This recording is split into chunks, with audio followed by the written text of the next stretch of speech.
एक कथा सुनाता हूं आपको। एक बार क्या हुआ, एक मैया वृंदावन में रहती थी और डेली बांके बिहारी का दर्शन करती थी, लड्डू गोपाल जी की सेवा करती थी। लड्डू गोपाल जी की सेवा करते करते करते करते उसने क्या किया, एक दिन उसको अपना पुत्र मान लिया। बोलिए ये ठाकुर जी ये मेरे पुत्र हैं, बहुत अच्छे सत्संगी थी, हर कथा में जाती, सत्संग करती, भजन करती, कीर्तन करती। और ऐसा करते करते करते करते करते एक दिन समय आया, प्राण छूट गए उनके।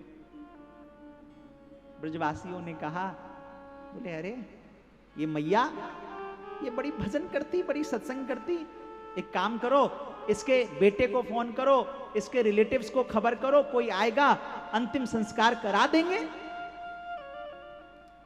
बोले ठीक है। लोग पता करने लगे तो पता चला इनका तो कोई बेटा ही नहीं है। पति ने घर से निकाल दिया, भाई ने साथ बोले अरे नहीं नहीं अब पिता ने कन्यादान कर दिया, अब तू मेरी नहीं है। पता किया, बोले कोई होगा। अरे संसार के लोग, पता है आप लोग तो दिल्ली में रहते इस बात को समझोगे, जानते होगे, आपने महसूस किया होगा, जब जीवन में विपत्ति आती है ना, जब जीवन में कष्ट आता है ना और आपके ऊपर कर्ज हो जाए, बैंक लोन और पैसे की दिक्कत आ जाए ना, तो अपने पड़ोसी या रिश्तेदार किसी को फोन करो ना तो फोन नहीं उठाता है। हुआ होगा ऐसा आपके साथ। जिस मित्र को, जिस बेटी को, जिस बेटे को आपने अपना सीना चीर करके बढ़ाया हो, और जब विपत्ति आती है ना यूं निकल जाता है। उस मैया को पति ने निकाल दिया, बोली बांझ है हटाओ। भाई ने कहा मैं नहीं रखूंगा। मैया वृंदावन आ गई, बोले कोई नहीं है। बोले क्या हुआ, लड्डू गोपाल है मेरे। लड्डू गोपाल को अपना पुत्र मान लिया, उनकी सेवा करने लगी, सेवा करती रही, सेवा करते करते एक दिन प्राण छूट गया। ब्रजवासियों ने कहा इनका अंतिम संस्कार कराया जाए। बोले अंतिम संस्कार करें, खबर करें। खबर किया, कोई नहीं आया। 4 दिन बीत गए, 5 दिन बीत गए। ब्रजवासियों ने कहा ऐसा करते हम लोग मिलके ही इसका अंतिम संस्कार करते हैं। बोले ठीक है साहब, मिलके अंतिम संस्कार करते हैं। और मिलके जब अंतिम संस्कार की बात आई ना, देखो ठाकुर जी बड़े दयालु हैं, उनकी अंतिम यात्रा में सैकड़ों लोग गए। और एक बात समझना, जब कभी अंतिम यात्रा किसी की जा रही हो ना, किसी के जीवन की यात्रा में जा पाओ चाहे नहीं जा पाओ, किसी की बारात में जा पाओ या ना जा पाओ, जब कोई जा रहा हो दुनिया से तो उसके यात्रा में जरूर जाना, क्योंकि वही सबसे बड़ा पुण्य होता है। आदरणीय बीएन शर्मा जी कहते हैं, मुझे समझाते हैं, बोले हरिवंश जी जीवन में ना कभी अगर अवसर मिले तो लोगों की उसमें जरूर जाना चाहिए। और बोले जीवन की कमाई क्या है, बोले जीवन की कमाई क्या है, जीवन की कमाई आपकी गाड़ी घोड़े बंगले ये सब नहीं है।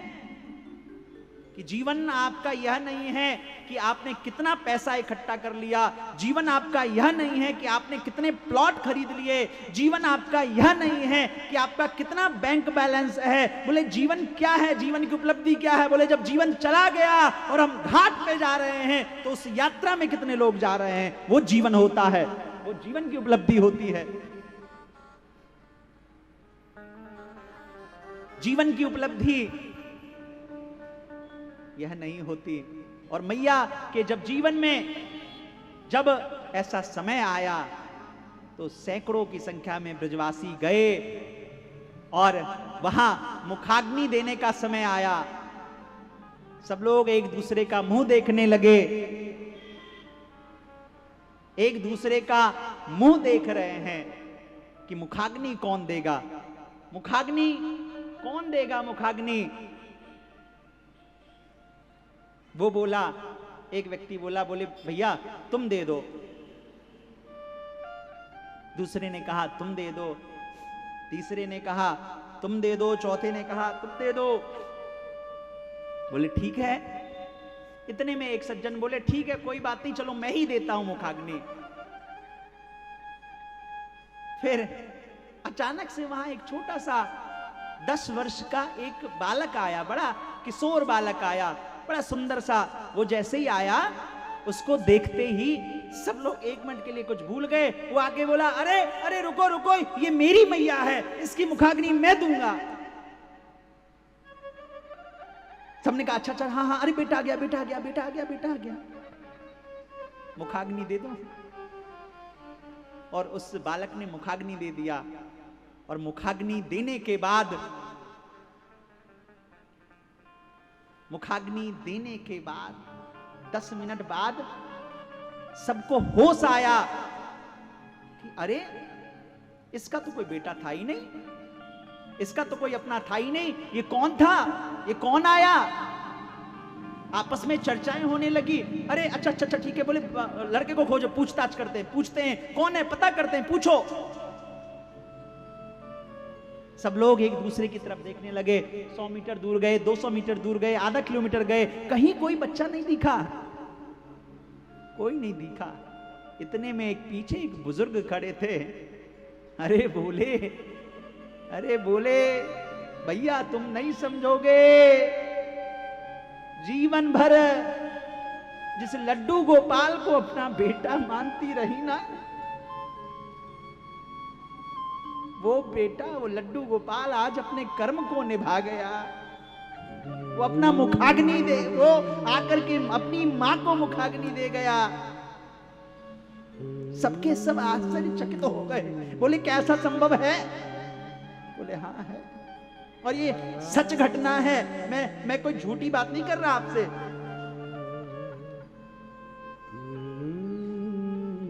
जीवन में ऐसा कई बार होता है। बोले क्या ठाकुर जी? बोले किसको मिलते हैं? बोले जिसके जीवन में भक्ति हो, जिसके जीवन में प्रेम हो, जिसके जीवन में श्रद्धा हो, जिसके जीवन में आस्था हो, जिसके जीवन में विश्वास हो, जो हृदय से कहते ठाकुर जी तुम मेरे हो, मैं तुम्हारा हूं।